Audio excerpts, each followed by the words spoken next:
नमस्कार, स्वागत है आपका और मैं हूं आपके साथ लता। बड़ी खबर आपको बता रहे हैं, जी हां, मनी लॉन्ड्रिंग केस में फंस चुकी उद्धव सरकार की अब एक बार फिर से बौखलाहट सामने आई है, क्योंकि अब शिवसेना कोटा से मंत्री अनिल परब ने किरीट सोमैया के खिलाफ मुकदमा दायर किया है और बॉम्बे हाईकोर्ट में 100 करोड़ रुपए के मानहानि का केस दर्ज किया है। जी हां, दरअसल आपको बताते चले कि किरीट सोमैया ने साफ तौर पर अनिल परब के खिलाफ रत्नागिरी के दापोली में अवैध तरीके से बनाए गए रिसोर्ट का बड़ा खुलासा किया था। और जिस तरीके से अब महाविकास अघाड़ी सरकार की एक के बाद एक बड़े जो घोटाले सामने आ रहे हैं, उसको लेकर उद्धव की सरकार बौखलाई हुई है और इसीलिए अब साफ तौर पर अनिल परब की ओर से बौखलाहट में ये बड़ा कदम उठाया गया है, जहां एक बार फिर से 100 करोड़ की वसूली करने वाली उद्धव सरकार की बौखलाहट सामने आई है। क्योंकि जिस तरीके से लगातार महाविकास अघाड़ी सरकार के बड़े बड़े मंत्रियों की पोल खोलने का काम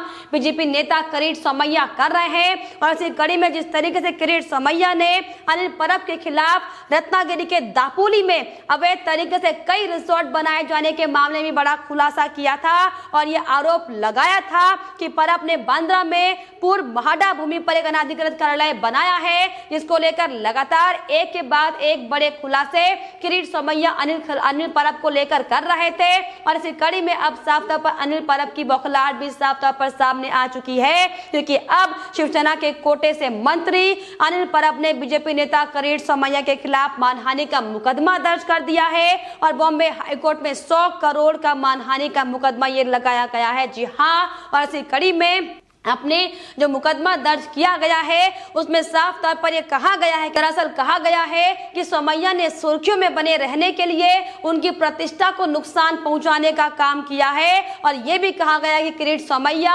भविष्य में इस तरीके के बयान देने से बचें और प्रकाशित करने पर भी स्थायी रोक लगाए जाने की मांग कोर्ट की ओर से की गई है। आपको बताएं कि इसको लेकर हालांकि पिछले हफ्ते अनिल परब ने किरीट सोमैया को अपने वकील के जरिए एक नोटिस थमाया था, जिसमें साफ तौर पर इस पूरे मामले को लेकर जो बड़े बड़े खुलासे किरीट सोमैया अनिल परब के खिलाफ कर रहे हैं उसमें लिखित माफी मांगने की मांग की गई थी और अगर माफी नहीं मांगते तो 72 घंटे के बाद उनके खिलाफ 100 करोड़ का मुकदमा दर्ज करने का अल्टीमेटम दरअसल अनिल परब की ओर से दिया गया था। और अब इसी कड़ी में अनिल परब ने किरीट सोमैया के खिलाफ ये बड़ा मुकदमा दायर किया है, जो कि साफ तौर पर महाविकास अघाड़ी सरकार की कायरता को दिखाता है, जो कि साफ तौर पर शिवसेना के जो उद्धव ठाकरे जो सिर्फ इस वसूली कांड से लेकर जो तमाम बड़े खुलासे इनके मंत्रियों को लेकर हो रहे हैं उसमें बड़ी बड़ी बातें करते हुए दिखाई पड़ते हैं। क्योंकि जब इन तमाम मसलों की जांच अभी की जा रही है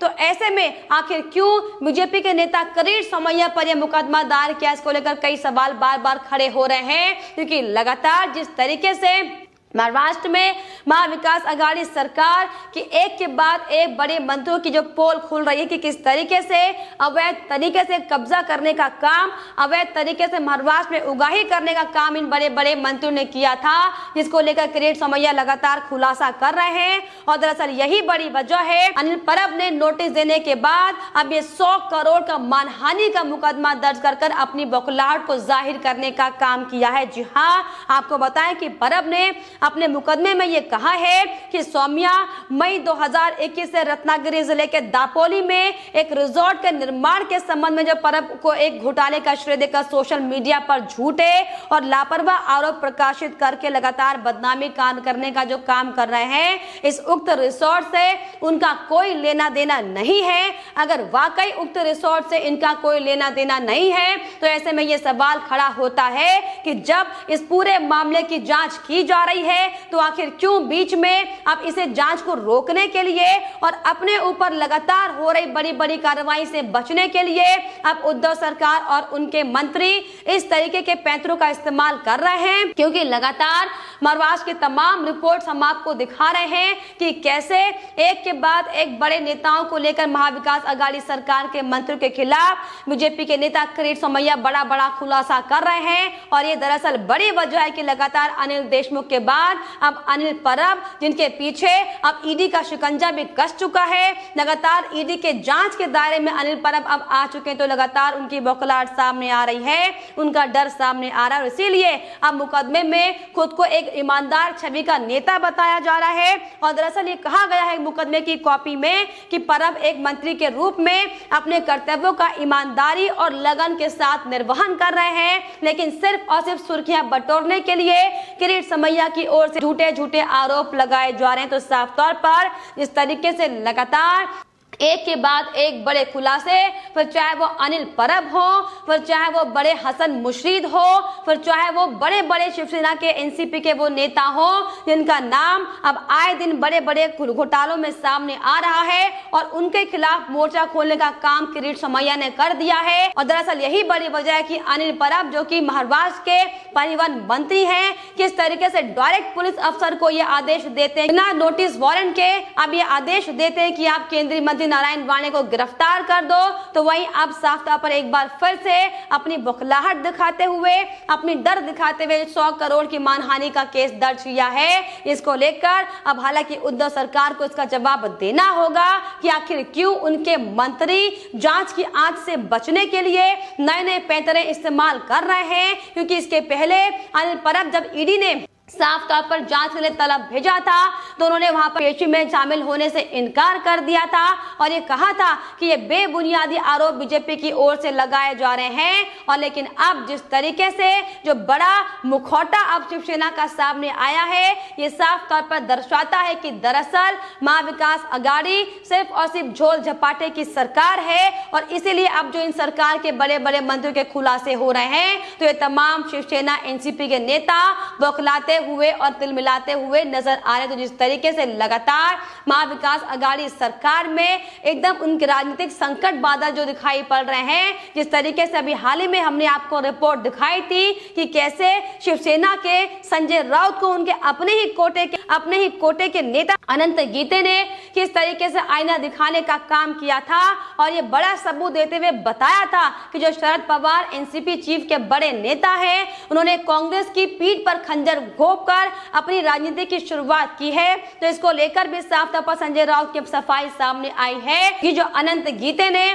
साफ तौर पर संजय राउत को जो बड़ा झटका दिया है, इस पर शिवसेना के सांसद संजय राउत ने अपनी प्रतिक्रिया देते हुए कहा है कि मुझे नहीं पता कि अनंत गीते ने आखिर क्या कहा है, मैं केवल इतना कहूंगा कि शरद पवार एक बड़े नेता हैं, वे महाराष्ट्र में सरकार के मुख्य स्तंभ हैं। ये किसी की निजी राय हो सकती है, लेकिन ये पार्टी का बयान नहीं है। लेकिन आपको याद दिलाते चले कि संजय राउत ही वही शख्स थे जिन्होंने साफ तौर पर चंद्रकांत पाटिल को ओपन चैलेंज देते हुए ये कहा था कि अगर कोई भी शख्स शरद पवार के को लेकर उनके खंजर घोंपने को लेकर कोई उदाहरण पेश करता है तो मैं अपनी राजनीति खत्म कर दूंगा, मैं राजनीति से संन्यास ले लूंगा। लेकिन दरअसल क्योंकि शिवसेना के नेता हमेशा दोहरा चरित्र अपने साथ में लेकर चलते हैं, और इसीलिए अब इन बयानों से संजय राउत पलटते हुए दिखाई पड़ रहे हैं, और अपनी राजनीति से इस्तीफा देने की बजाय, अपनी राजनीति पर विराम लगाने की बजाय पार्टी का बयान नहीं बल्कि सिर्फ और सिर्फ एक नेता का बयान बताते हुए दिखाई पड़ रहे हैं। हालांकि इसको लेकर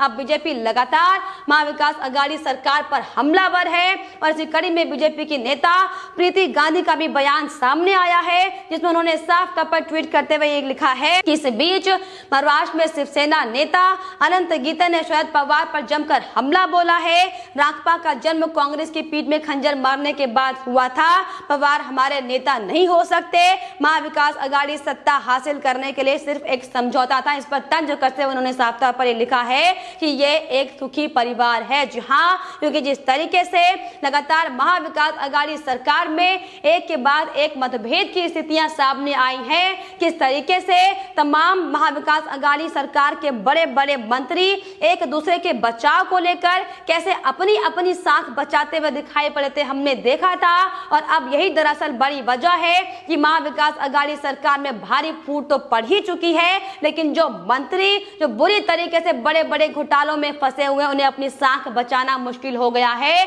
और उसी साख को बचाने की एवज में अब किस तरीके से विपक्ष के नेताओं पर हमला किया जाए, किस तरीके से विपक्ष के नेताओं को का मुंह बंद करने का काम किया जाए, इसको लेकर उद्धव सरकार लगातार नए नए पैंतरे इस्तेमाल कर रही है, जिसकी बानगी साफ तौर पर एक बार फिर से सामने आ गई है, जब अनिल परब ने उनके खिलाफ लगातार 100 करोड़ की वसूली से लेकर अलग अलग मामलों को लेकर जांच की जा रही है। तो उसी जांच से बचने के लिए अब अनिल परब ने साफ तौर पर किरीट सोमैया पर 100 करोड़ का मुकदमा दायर किया है, जो कि साफ तौर पर यह दर्शाता है कि किस हालत में महाविकास अघाड़ी सरकार पहुंच चुकी है, कि कैसे अपने आप को बचाने के लिए अपने खुद की ओर से सबूत पेश करने की बजाय कैसे विपक्ष नेता को निशाना बनाने का काम किया जा रहा है, हम सबके सामने है। और दरअसल यही बड़ी वजह है कि लगातार जो बड़े बड़े खुलासे किए जा रहे हैं, इनसे इनका जवाब देने की बजाय, इन पूरे घोटालों की जिम्मेदारी लेने की बजाय ये सरकार के मंत्री अपनी शक्ति का गलत उपयोग कर रहे हैं,